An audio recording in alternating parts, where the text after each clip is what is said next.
Bonjour, nous nous trouvons aujourd'hui auprès de la FASA, Fonderie d'Ardon, en présence de Pierre-Antoine Feulet, son directeur.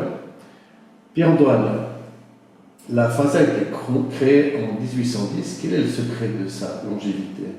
Alors en 1810, c'était pas tout à fait la FASA, c'était d'abord les forges et hauts fourneaux d'Ardon, qui étaient situés pas au même endroit, et qui extrayaient les minerais de Chamoson.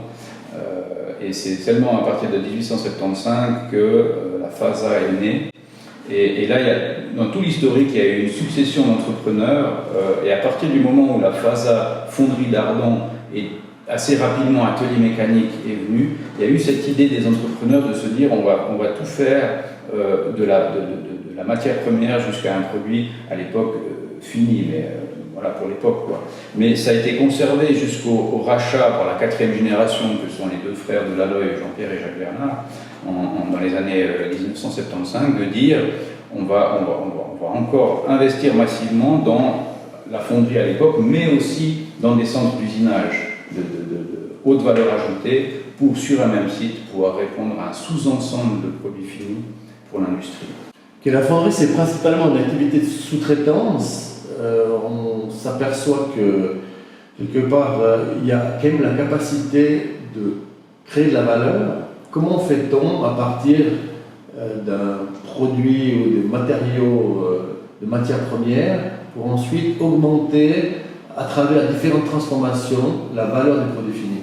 Alors c'est vrai que nous, on n'est pas un bureau d'ingénieurs en tant que tel, on a des gens, on est plus spécialisé dans la machine-outil par exemple, et on a des gens qui ont de la R&D, recherche et développement, qui conçoivent une machine, puis ensuite il faut la réaliser. Et pour la réaliser, ils viennent ici autour de la table FASA, et c'est avec nos responsables, que ce soit en fonderie ou en centre d'usinage, qu'ils vont combiner la manière de faire au mieux les pièces et d'optimiser tant en termes de coût qu'en termes d'ingénierie. Parce que souvent l'ingénieur a une idée, mais ensuite sur la machine, c'est un petit peu différent. On pense que naturellement que dans le processus de fonderie, on passe par un moule, on construit un objet unique quelque part. Comment on passe de cette pièce unique à une production de série? Alors, c'est vrai que déjà la caractéristique de la FASA, c'est d'avoir un atelier de modelage qui peut ressembler à un atelier d'ébénisterie ou de menuiserie, où on fabrique le modèle qui va servir à faire le moule. Donc, en principe, quand on fait un moule, c'est qu'effectivement, il y a un premier prototype, on regarde comment ça s'est comporté avec la fonte, et ensuite, on va faire de la série, en l'occurrence ici de la petite série. Et l'avantage, encore une fois ici, c'est qu'ensuite, on va usiner les pièces, et on va s'apercevoir si justement ce prototype peut être mis dans un système de série. Aujourd'hui, on sait que l'industrie lourde, en général, a quitté la Suisse pour notamment les pays de l'Est. Comment fait-on pour rester la dernière fonderie de métaux en Valais et en Suisse romande?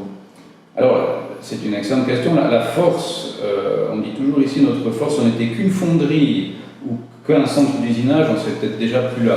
Donc la force déjà, c'est de pouvoir faire tout depuis la matière première, les lingots de fer, jusqu'à un produit semi-fini, puisqu'on fait ici des sous-ensembles de machines. Donc le fait, sur un même site, de pouvoir faire tout ça, déjà on est pratiquement les seuls en Suisse à pouvoir le faire, c'est vraiment la grande valeur ajoutée. Et puis ensuite, la proximité avec le client. Le client a des problématiques, on se met autour de la table, hein, on voit ici, il y a des plans, il y a de la 3D, etc., informatique. On a une relation de proximité avec les clients quand il s'agit de faire des modifications et de passer en production les pièces. Fonderie, ça consomme énormément d'électricité. Comment vous vous approvisionnez? Alors on s'approvisionne par des moyens tout à fait standards, comme on l'a eu fait par le passé. On a nos fournisseurs historiques que l'on a gardés. Par contre, on fait en sorte, on a toutes les notions d'ISO 50001, les notions de normes environnementales, on fait partie du groupe de la Confédération des entreprises par rapport aux économies d'énergie. Donc on essaye de faire en sorte que tout ce qui est autour de l'appareil de production soit le plus efficace possible. Je prends l'exemple de nos compresseurs, on vient de mettre des compresseurs de dernière génération, ça consomme beaucoup d'électricité. Par contre, là où on est limité, c'est avec l'appareil même de production, les fours. Un four, chez nous, c'est à peu près 1000 fours à raclette en même temps quand on fait une coulée, donc pour vous donner un ordre de grandeur. Et là, il n'y a pas tellement de possibilités. Donc la seule chose, c'est la gestion des pointes. On ne met pas tout en même temps, on a une régulation de pointes. Donc on essaye par tous les moyens de limiter la puissance et la consommation. Aujourd'hui, il y a une sorte de concurrence ouverte dans le domaine de la production et l'acheminement d'électricité. Vous avez, vous, mis en concurrence un certain nombre de ces gens qui permettent de vous approvisionner? On a eu bien sûr des offres de concurrents, mais qui nous ont permis, avec notre fournisseur historique, de garder des tarifs attractifs. C'est un peu comme la bourse. Donc on a cette fluctuation du marché et puis on a trouvé des accords avec nos fournisseurs qui permettent d'avoir les prix les plus compétitifs. Aujourd'hui, vous faites partie d'Avenir Industrie Valais qui fait des propositions pour élaborer une vision industrielle 2030. Comment vous vous inscrivez dans cette problématique? Alors nous, votre association nous intéresse grandement par deux aspects. Le premier, c'est notre ligne industrie dont on a parlé jusqu'à maintenant, où là, je pense qu'un rôle comme le vôtre a joué par rapport à des conditions de cadre bien précises, de flexibilité, tout ce que l'État peut faire pour nous, vous le représentez. Et puis l'autre ligne de produit qui est plus une ligne publique avec les grilles et les regards, c'est pourquoi la FASA est connue à la base. Et là, on joue avec le politique aussi, puisque nous, notre force, c'est d'aller dans les communes et de proposer des produits.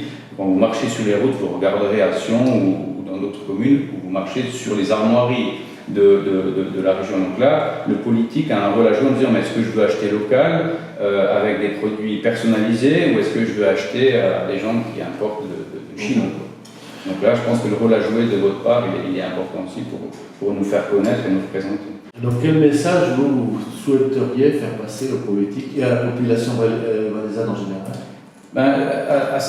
Aux politiques et à la population valaisanne, c'est justement de dire, nous ici on est 40 collaborateurs à peu près, il est évident qu'on ne joue pas à armes égales avec la Chine, avec les pays de l'Est, mais on amène une valeur ajoutée que eux ne peuvent pas faire parce qu'on est ici, on est local. Donc voilà, quoi, je veux dire, même si parfois on n'est pas tout à fait dans les mêmes niveaux de prix, puisque c'est le nerf de la guerre, est-ce qu'on veut faire l'effort ou pas? Et à la population? Et à la population, c'est peut-être de faire connaître la FASA. On est ouvert aussi aux visiteurs, on a de nombreuses visites, même des écoliers, etc. C'est assez intéressant de voir ce qui se fait plus beaucoup en Suisse, de voir ce métal en fusion. Quand on parle de fonderie, on a l'impression de parler d'une technologie qui est vieille de 200 ans, avec des images de Zola qui nous viennent à l'esprit. Comment fait-on aujourd'hui pour maintenir de l'intérêt pour les employés qui s'occupent de fonderie? J'ai vécu ça aussi dans l'industrie du verre, où j'ai travaillé quelques années. J'ai retrouvé ici cette même passion des gens, des fondeurs. Vous avez du métal en fusion, vous remplissez des moules avec du métal en fusion. Il y a cette passion des gens que vous voyez dans leurs yeux quand ils coulent. Vous avez presque les flammes du métal qui se réverbèrent dans leurs yeux. C'est vraiment, pour moi, la passion. Et ce sont des gens passionnés. Vous trouvez facilement des employés pour les différents corps métiers que vous utilisez? Là, vous soulevez une question vraiment pertinente, parce que dans le domaine de la fonderie, c'est très très compliqué. C'est aussi une des forces de la FASA, c'est que ce sont des compétences qui se perpétuent au fil des générations, mais évidemment on peut se dire que le réservoir des fonderies, il a diminué, les apprentissages là-dedans sont plus qu'ils étaient, et oui, c'est très difficile à trouver. C'est quel genre de métier que vous engagez? Dans le moulage main, dans le moulage, on a aussi des gens qui fabriquent les modèles, les modeleurs, c'est un petit peu la crème dans le domaine du bois ou de la résine, parce que ce sont des gens qui ont une grande précision dans ce qu'ils font. Et puis après, dans les centres d'usinage, on a des polymécaniciens, bien sûr. On a des peintres, puisqu'on fait aussi nous-mêmes notre peinture, que ce soit de base ou de finition. Et puis tout ce qui est assemblage, on fait aussi ça chez nous. Voilà un peu la palette. Ok, merci. Merci à vous. De votre interview.